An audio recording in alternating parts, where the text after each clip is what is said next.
Dans l'histoire de l'humanité, il a existé des maladies qui suscitaient une peur généralisée en raison de leur létalité, de leur étendue et de la difficulté à les maîtriser. Elles conduisaient souvent à des décès massifs, à l'effondrement des structures sociales, ainsi qu'à des conséquences sanitaires durables chez les populations survivantes. Parmi ces maladies figurait notamment la maladie de Hansen, qui est une maladie infectieuse chronique causée par les bactéries Mycobacterium lepra et Mycobacterium lepromatosis, découverte pour la première fois en 1873 par le médecin norvégien Gerhard Armauer Hansen et accompagnant l'humanité depuis des millénaires. Cette bactérie se multiplie extrêmement lentement, ce qui fait que les symptômes peuvent apparaître même jusqu'à 20 ans après l'infection. Il s'agit de l'une des périodes d'incubation les plus longues parmi les maladies infectieuses connues.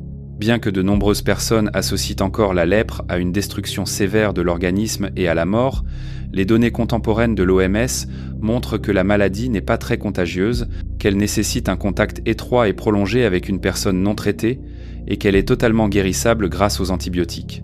La maladie de Hansen attaque principalement la peau, les nerfs périphériques, les muqueuses nasales ainsi que les yeux. Ces symptômes classiques comprennent des lésions cutanées indolores à l'aspect dépigmenté, une perte de sensibilité, une faiblesse musculaire et, dans les cas avancés, des déformations des membres et la cécité. Les lésions nerveuses font que les personnes atteintes ne ressentent souvent pas la douleur, ce qui conduit à des blessures inconscientes, des plaies, des infections et une perte progressive des tissus. Ce sont précisément ces complications qui entraînent les conséquences sanitaires les plus graves et non la simple présence de la bactérie. Les statistiques montrent à quel point les progrès ont été importants face à cette maladie. Avant l'introduction du traitement standard dans les années 1980, environ 5 millions de personnes étaient touchées dans le monde.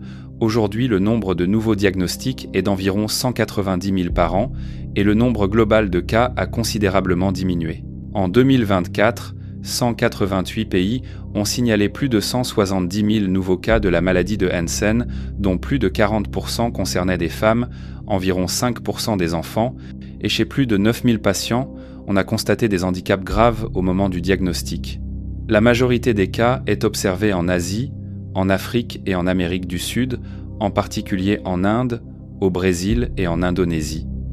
Dans certains pays, la moitié ou davantage des nouveaux cas concernent un seul État. La grippe espagnole est une pandémie de grippe qui, entre 1918 et 1920, a entraîné la mort de dizaines de millions de personnes et, en l'espace de quelques mois, a modifié la démographie mondiale plus profondément que la Première Guerre mondiale. On estime qu'environ 500 millions de personnes ont contracté la maladie, soit près d'un tiers de la population mondiale de l'époque. Le nombre de victimes mortelles demeure sujet à controverse, mais la majorité des historiens et des épidémiologistes avancent une fourchette de 40 à 50 millions de décès, tandis que certaines études fondées sur des analyses démographiques évoquent même jusqu'à 100 millions, ce qui signifie que, dans les régions les plus touchées, la pandémie a fait plus de morts que tous les conflits armés de l'époque réunis. La pandémie s'est développée par vagues, dont la première, au printemps 1918, était relativement bénigne et n'a pas suscité d'alarme majeure. Le tournant est survenu à la fin de l'été et à l'automne de la même année, lorsqu'est apparue la deuxième vague, nettement plus agressive et meurtrière. Durant cette période, on rapportait des cas où des patients se présentaient le matin chez le médecin avec des symptômes rappelant une grippe ordinaire et mouraient le soir d'une insuffisance respiratoire massive. Un signe caractéristique était l'apparition de taches bleuâtres sur le visage et les membres dus au manque d'oxygène, et les poumons des victimes étaient souvent remplis d'une sécrétion sanguinolente et mousseuse. La particularité de la grippe espagnole résidait dans le fait qu'elle tuait principalement des personnes jeunes et robustes. Le plus grand nombre de décès était observé dans la tranche d'âge de 20 à 40 ans. Ce phénomène inversait le schéma habituel de mortalité grippale et s'explique aujourd'hui par une réaction excessive du système immunitaire, appelée tempête cytokinique, qui chez les individus dotés d'une forte immunité conduisait à l'autodestruction de l'organisme. Dans de nombreux pays, des usines entières, des unités militaires et des villages perdaient en peu de temps une part importante de leur population adulte. La pandémie a atteint presque partout, des grandes villes d'Europe et d'Amérique du Nord jusqu'aux îles reculées du Pacifique et aux colonies arctiques. Des conséquences particulièrement dramatiques ont été observées dans des communautés immunologiquement isolées, au Samoa occidental, environ 22% des habitants sont morts, et dans certaines communautés autochtones d'Amérindiens, la mortalité atteignait plusieurs dizaines de %. Le nom de « grippe espagnole » ne désigne pas le lieu d'origine du virus. L'Espagne, pays neutre pendant la guerre, ne pratiquait pas la censure de la presse et fut la première à informer ouvertement sur l'épidémie, ce qui a créé la fausse impression que la pandémie avait commencé là-bas. La médecine du début du XXe siècle était pratiquement impuissante. Il n'existait ni antiviraux, ni vaccins contre la grippe, ni antibiotiques capables de traiter les infections bactériennes secondaires qui achevaient souvent les patients. Les médecins utilisaient des méthodes aujourd'hui considérées comme inefficaces ou dangereuses, telles que la saignée ou l'administration de doses très élevées d'aspirine, pouvant elles-mêmes conduire à des intoxications.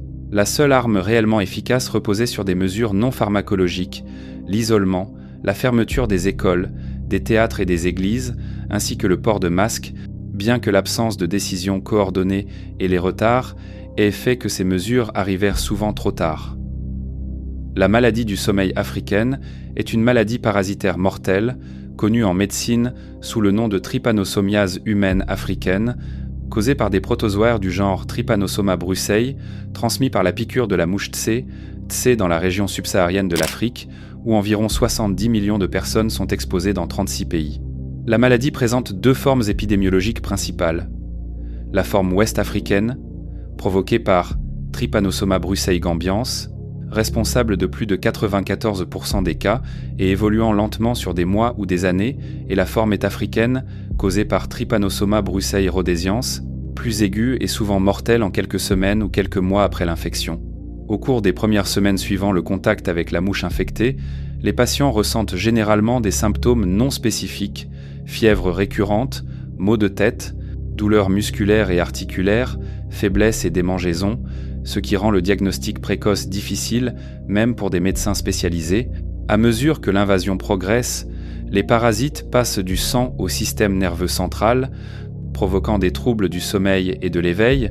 Les patients ne peuvent pas dormir normalement la nuit et sont envahis par la somnolence durant la journée, ainsi que des troubles du comportement, une désorientation, des problèmes de coordination, des changements d'humeur, jusqu'au coma profond et à la mort si la maladie n'est pas traitée. La mortalité sans traitement est pratiquement de 100% dans les deux formes de la maladie, bien que l'évolution soit plus lente dans la forme occidentale. Historiquement, la maladie du sommeil africaine a été à l'origine d'épidémies massives. Dans les années 1970, des milliers de cas survenaient dans les régions tropicales, et en 1998, près de 40 000 cas ont été signalés, alors que les estimations faisaient état d'un nombre de cas non diagnostiqués 10 fois supérieur. La variole est une maladie infectieuse virale causée par le virus Variola, appartenant au genre Orthopoxvirus, qui n'infectait que les êtres humains et ne possédait aucun réservoir animal, ce qui a joué un rôle clé dans son éradication ultérieure. La maladie est connue de l'humanité depuis des millénaires. Des traces de lésions typiques de la variole ont été retrouvées notamment sur la momie du pharaon Ramsès V, et sa présence a été signalée dans la Chine antique, en Inde, au Moyen-Orient et en Europe. La période d'incubation durait généralement de 7 à 17 jours, après quoi survenait une phase générale brutale avec une forte fièvre atteignant 40 degrés Celsius, de violents maux de tête et de dos, des vomissements ainsi qu'un épuisement extrême, immobilisant souvent le malade. Ce n'est qu'après quelques jours qu'apparaissait l'éruption cutanée, d'abord sur le visage et dans la cavité buccale, puis sur les membres et le tronc, ce qui distinguait la variole de nombreuses autres maladies éruptives. Les lésions cutanées évoluaient de manière synchrone. Toutes les pustules se trouvaient au même stade de développement, passant de taches à des papules, puis à des vésicules remplies de pus, qui se rompaient, se desséchaient et tombaient après environ 2 à 4 semaines, laissant des cicatrices profondes et permanentes. Dans la forme variola major, la létalité était en moyenne d'environ 30%, mais elle était nettement plus élevée chez les enfants et les personnes sous-alimentées, et dans de rares variantes cliniques, comme la variole hémorragique, elle atteignait même 90 à 100%. Les survivants souffraient souvent de séquelles durables, cicatrices sur le visage et le corps, déformations cutanées, ainsi que de complications oculaires qui, dans certaines régions, entraînaient la cécité chez jusqu'à quelques pourcents des malades. Au XVIIIe siècle, la variole était l'une des principales causes de mortalité infantile en Europe, et au seul XXe siècle, on estime qu'elle a provoqué environ 300 millions de décès dans le monde. Elle se transmettait principalement par voie respiratoire lors de contacts étroits, mais aussi par des vêtements et du linge contaminés, le virus pouvant survivre dans des croûtes sèches pendant de nombreux mois. Déjà avant l'ère de la médecine moderne, on tentait d'en limiter les effets par la variolisation, c'est-à-dire l'inoculation volontaire de matériel provenant de pustules, ce qui réduisait le risque d'évolution grave, mais comportait un danger réel de mort. Le tournant s'est produit en 1796 avec la mise au point d'un vaccin basé sur le virus de la vaccine, marquant le début du développement des vaccinations préventives. Grâce à une campagne mondiale menée par l'Organisation mondiale de la santé à partir de 1967, comprenant des vaccinations de masse, une isolation stricte des malades et la stratégie de vaccination en anneau, la variole a été totalement éliminée. Le dernier cas naturel a été enregistré en 1977 en Somalie, et l'éradication de la maladie a été officiellement annoncée en 1980. La peste est l'une des maladies infectieuses les plus anciennes et les plus terrifiantes connues de l'humanité, causée par la bactérie Yersinia pestis, qui circule naturellement dans les populations de rongeurs sauvages et de leurs puces, et demeure aujourd'hui encore endémique dans certaines régions d'Afrique, d'Asie et des deux Amériques. Sa notoriété provient avant tout des pandémies historiques qui ont bouleversé le monde. La plus célèbre d'entre elles, la soi-disant peste noire, s'est déroulée en Europe entre 1347 et 1353 et a pu tuer entre 30% et 60% de la population du continent selon les régions, ce qui représentait en pratique des dizaines de millions de morts en seulement quelques années. Des vagues antérieures de peste, comme l'épidémie de Justinien au VIe siècle, ont également fait un nombre immense de victimes et laissé une trace durable dans les chroniques de Byzance et du bassin méditerranéen. Une autre vague, dite troisième pandémie, commencée au milieu du XIXe siècle dans la province chinoise du Yunnan, s'est propagée à l'Inde et à d'autres régions d'Asie, causant la mort d'environ 15 millions de personnes avant d'être maîtrisée au milieu du XXe siècle. Le mécanisme de transmission de la peste est brutal et efficace.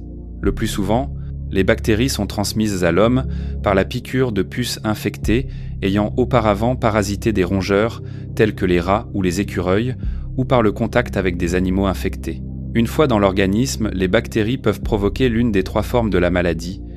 La forme bubonique, avec fièvre et ganglions lymphatiques douloureux et enflés appelés bubons. La forme septicémique, lorsque les bactéries pénètrent dans la circulation sanguine, ou la forme pulmonaire, qui attaque les poumons et peut se transmettre par voie aérienne entre humains. Chacune de ces formes était mortelle, en particulier à l'époque pré-antibiotique, et la forme pulmonaire était particulièrement dangereuse en raison de la possibilité de transmission directe d'une personne à l'autre. Lors des pires épisodes historiques, la létalité de la peste atteignait des niveaux vertigineux. Durant l'épidémie de Hong Kong en 1894, faisant partie de la troisième pandémie, plus de 20 000 décès ont été enregistrés, avec une mortalité dépassant 90% parmi les personnes infectées, avant que la maladie ne soit stoppée grâce aux contrôles sanitaires et aux restrictions de déplacement. Des épidémies sont également apparues au siècle suivant. Par exemple, en 1665, la soi-disant Grande Peste de Londres a tué environ 100 000 habitants de la ville, soit près d'un quart de sa population de l'époque. Des vagues plus modestes mais toujours dangereuses de peste sont apparues à Malte, en Afrique du Nord et au Moyen-Orient au XVIe siècle, montrant que la maladie est restée longtemps une menace mondiale.